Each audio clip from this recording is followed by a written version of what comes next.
Hello and welcome dear students, professionals and learners to the another informative video on delayed release formulations. In this video we are going to study in detail about the delayed release formulations, which are also known as gastro-resistant formulations, and these formulations are mainly in the form of tablets and capsules. So in this video we are going to study the introduction, objectives, various requirements, how these delayed release formulations are made, and the dissolution, testing and specification. Then also we are going to study the bioequivalence requirements for the delayed release formulations. So let's start with the video.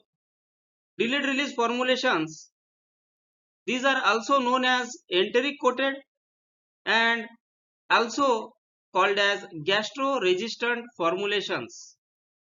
These are enteric coated formulations and may be in the form of tablets, coated granules or coated pellets.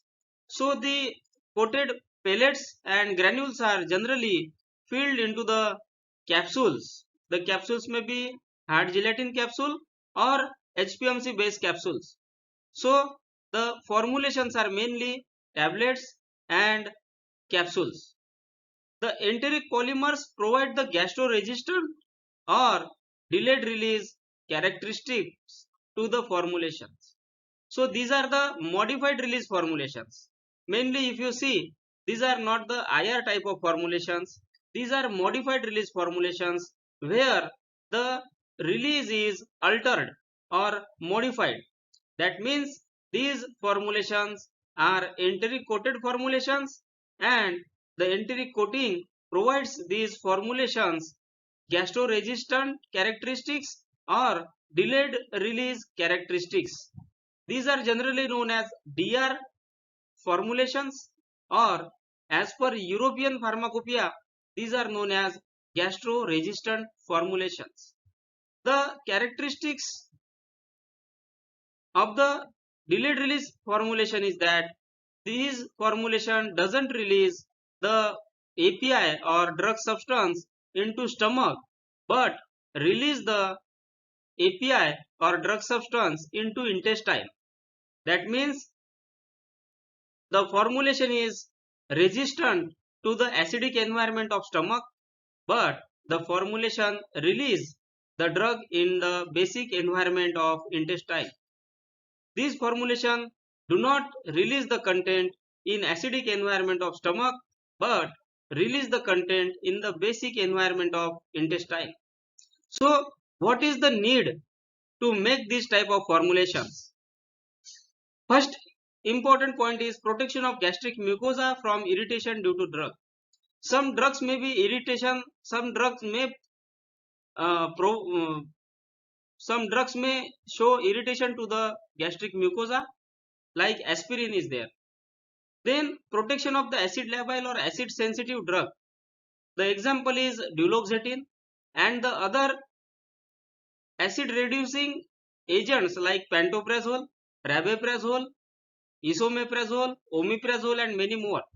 So these coatings or DR formulation design protects the acid labile or acid sensitive drugs from the acidic environment of the stomach. Then sometimes the DR formulations are made to release the active ingredient in specific part of GIT so that it is available at the local site for local treatment. The local treatment is for GIT. So stomach is bypassed and the drug is released here in the intestine. So if you plot the graph of dissolution, it has a acidic stage where it is lagging. There is no release up to 120 minutes, but after 120 minutes it start providing the burst release. So this type of typical graph is produced for delayed release type of formulations or gastro-resistant type of formulations. Then what are the types of delayed release formulations? as we have talked earlier that there may be tablets or capsules. So single unit non-disintegrating type and multiple unit or disintegrating type. So non-disintegrating type will be DR tablets or gastro-resistant tablets. The example is rabeprazole tablet, pantoprazole tablet. These have longer or unpredictable residence time in the stomach because these are single unit and non-disintegrating type of formulations. In this type of formulations, the core tablet is coated with seal coat and then the enteric coat. So these are single unit and these are non-disintegrating type of the formulation. That's why these have longer and unpredictable residence time into the stomach. These may be more prone to variability in bioavailability because the residence time is varying for this type of formulations and which have impact on the variation in plasma concentration and that's why on the bioavailability. Then these formulations are also prone to dose dumping and erratic profiles. Erratic profiles means erratic dissolution profiles and erratic plasma concentration profiles. Then second is multiple unit disintegrating type. This involves capsules filled with pellets or granules. The pellets are coated and these pellets are filled into the empty capsules. Then MUPS type of tablets. So these pellets can be blended with the excipients and compressed into tablets. Those tablets are known as MUPS tablets or multiple unit particulate system tablets. These have shorter residence time. Why? Because these pellets are smaller in size, uniform in size and generally less than 2 mm. So these have shorter residence time into the stomach and thus provide uniform profiles. The example is esomeprazole MUPS tablets and esomeprazole capsules. These esomeprazole capsules are filled with the enteric coated esomeprazole pellets. Another example is duloxetine delayed release capsules. These also contain the pellets. Then coming to the polymers for delayed release formulations. Without these enteric polymers or delayed release polymers, the formulations cannot be made. And this is a pH triggered system. These polymers behave like a smart polymer and these are pH sensitive polymers. See, the enteric polymers resist the API release in the acidic gastric fluid in the stomach but allows the release above pH 5. So this pH above pH 5 is intestinal pH. They remain unionized at low pH. Thus they remain insoluble. So this is the basic mechanism of these enteric polymers. These are unionized at acidic pH and these are insoluble at acidic pH. But these get ionized at higher pH, that is pH above 5. Then they erode and the tablet disintegrates. That's why it gives the release in intestinal pH. So the examples are HPMC acetate succinate, HPMC phthalate, cellulose acetate phthalate and eudragite polymers. The eudragite grades are there which are provided specific to the pH from intestinal pH of 5, 5.5, 6.5, 7. So these eudragite polymers are very specific with the pH. Now you can see here the percent drug released and here the time in hours. So up to 2 hours there is no release for the pH 1 to 2. This is acidic phase and this is the buffer phase. Once this acidic phase is over and the formulation goes into the intestine, it start eroding and the formulation start releasing the API. That pH is above 5. Here it is shown it is the pH of 6.5 to 7.5. Coating has solubility in the water triggered by pH. Then Gastro-resistant formulation design, as I have talked earlier in the previous slide, single unit disintegrating type, single unit non-disintegrating type. These are DR tablets, gastro-resistant tablet. The core tablet containing drug substance. Here core tablet is there, which contain the drug substance. It is seal coated, and then on the seal coat, enteric coat is applied. That is also known as gastro-resistant coat or delayed release coat. So here are the example of these tablets. These are single unit and these are non-disintegrating tablets. Then multiple unit disintegrating type. These disintegrates within some time. Let's say in the time of 4 or 5 minutes, this type of formulation get disintegrated. The examples are capsule filled with pellets. These are the capsules which are filled with DR release pellets, and MUPS tablets. So here the pellets are compressed into the tablet. So these are delayed release tablet formulation with multiple unit particulate system inside the tablet. Then coming to the dissolution testing and specification for delayed release formulations. See, in this type of formulations, 2 stages of drug release are there. That's why the 2-stage profile or 2-stage time points are given. So first is acid stage. First time point to exclude release in the acidic medium. This is the acidic medium. Here there should be no release. The limit for this is less than 10% dissolved after 2 hours. It is required to demonstrate the DR claim or gastro-resistance of the formulation. See, very simple science is here. Acid state, the formulation should be resistant to the acid. That's why in this stage, acidic stage, it should not have release. The limit is given as not more than 10%. Then coming to the buffer stage, here the formulation should release the content. That's why the second time point to ensure the release of the drug in the neutral medium. For example, some of the products have not less than 75% release in the buffer stage at 45 minutes. So this is the example. In method B, we are taking 1000 ml of 0.1 normal HCl, operating for 2 hours and checking the release at acid stage, which is not more than 10%. Now buffer stage.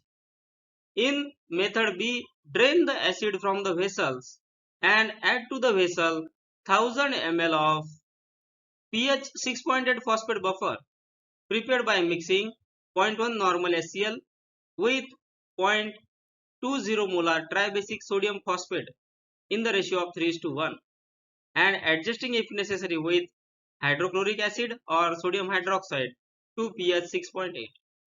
See here the acid stage is containing 1000 ml hydrochloric acid and in method A it is 750. So 750 is added with 250 ml of buffer to make pH 6.8, but here the acid is drained off from the bowls of dissolution vessels and the buffer is added. So here fresh buffer is added. This is the basic difference between the USP method A and method B. Then here I have given some examples. These are the examples for dissolution testing for delayed release tablets. First example is pantoprazole sodium tablet delayed release. Here apparatus 2 is used. USP given method is B. RPM is 75 for paddle and 0.1 normal hydrochloric acid and 6.8 phosphate buffer. Both are 1000 ml. Acid stage is 120 minutes, not more than 10% release should be there. And at buffer stage at 30 minutes, not less than 75% Q for pantoprazole is given. Similarly here esomeprazole magnesium delayed release capsule testing is given, which is method A. Here duloxetine delayed release capsules, method B is given. Here the basket apparatus is used at 100 rpm. So these are related to the dissolution test examples. Now based on your formulation, the buffer stage may vary. See here 60 minutes for capsule containing 20% of pellets and 90 minutes for capsule containing 32% of pellets. So this is nothing but the based on the strength, and time point is not less than 75% Q of the delayed labeled amount of duloxetine is dissolved in 60 minutes and 90 minutes. So 60 minutes for this 20% weight by weight pellets and 90 minutes for this 32% weight by weight pellets. Now considering the acceptance criteria, what is the acceptance criteria as per USP? So level A1, A2, A3, these levels are given for the acid stage. These levels are similar to the S1, S2, S3 stage for IR formulations. For acid stage, the limit is for A1 stage is 6 units you are testing, and no individual value should exceed 10%. Then if this fails, go to the stage 2, that is A2 stage, perform other 6 units, and in this stage the average of 12 units is not more than 10% dissolved and no individual unit is greater than 25% dissolved. Here also if the stage fails, then go to the A3 stage and repeat the test with 12 units. Now you have 24 units in your hand, and average of the 24 units is not more than 10% dissolved and no individual unit is greater than 25% dissolved. So this is for the acid stage. This is very similar to the S1, S2, S3 stage. 6 plus 12 units are to be taken, and at B1 stage each unit is not less than the Q plus 5. So whatever the time points we have given, at that time point, for example say 45 minutes and the limit is 75%, that time each unit is not less than Q plus 5. That means for 75% of release, this stage will become the release of 80%, 75% plus 5%. So 80% it will become. Now if it fails in this, coming to the B2 stage, with another 6 units we have to perform, and now you have the data of 12 units.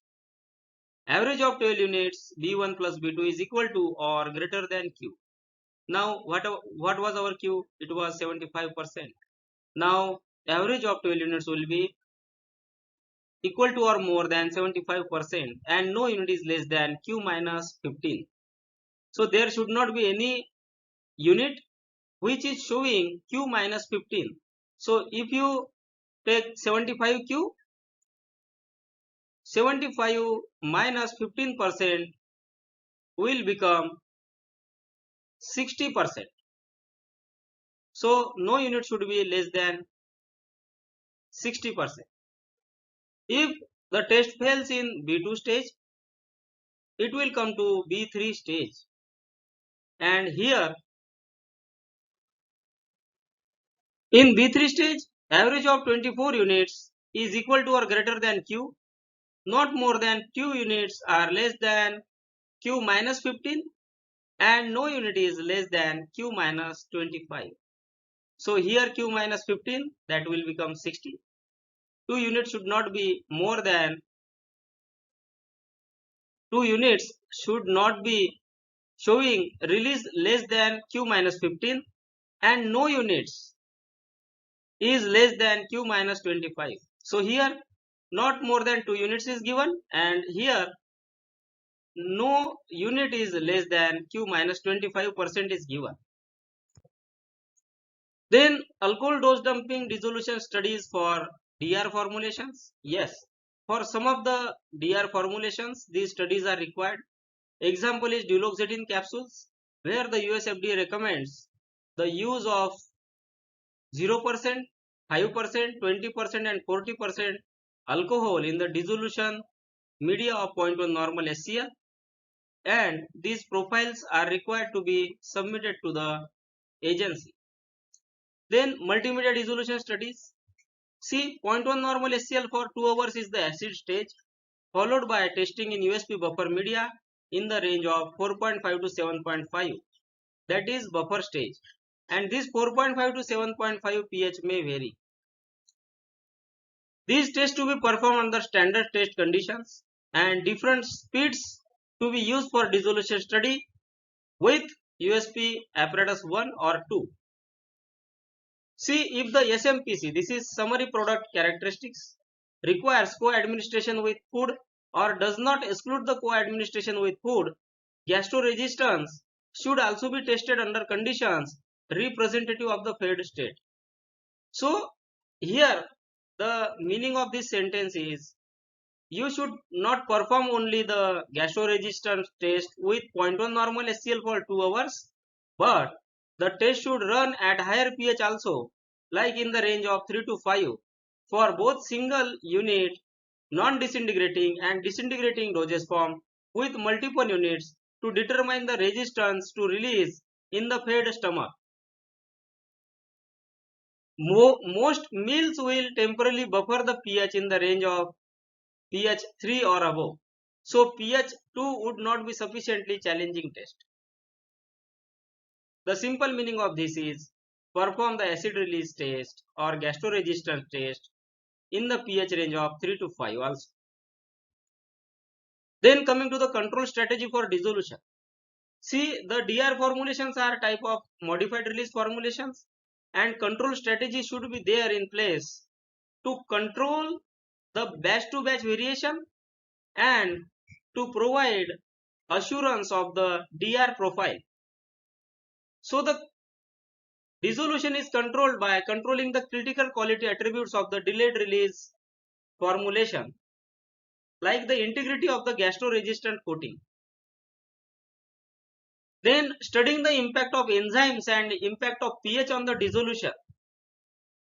Like we have seen the impact of pH of fed state stomach. Then erosion of the coating with time needs to be studied. Then real-time release testing for dissolution is must. This is the control strategy part.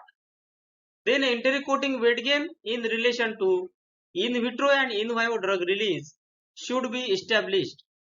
That means, what is the impact of enteric coating weight gain on the in vitro and in vivo release.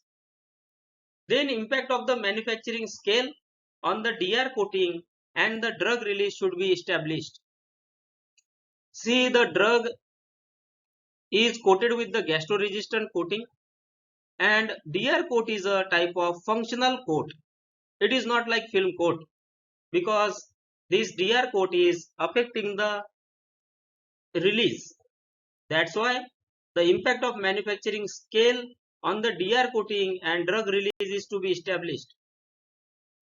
And it is always seen with the DR formulations that changing the manufacturing scale, specifically in the coating, impacts the drug release.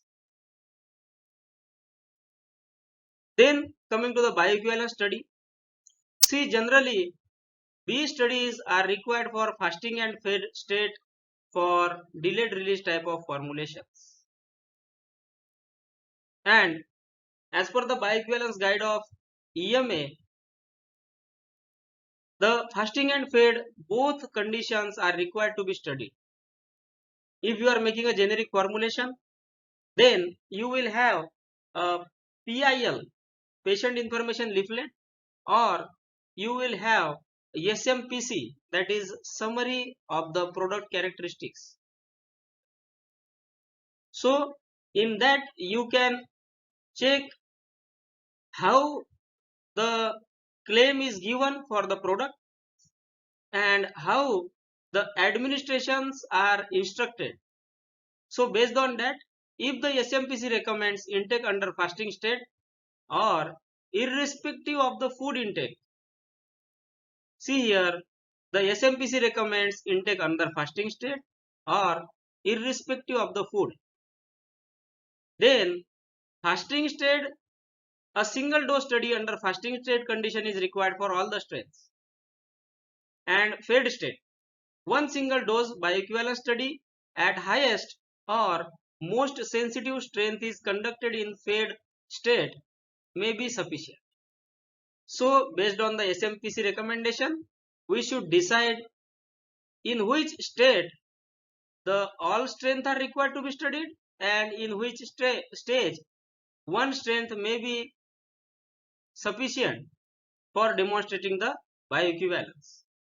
Then coming to the SMPC recommends intake under fed condition only.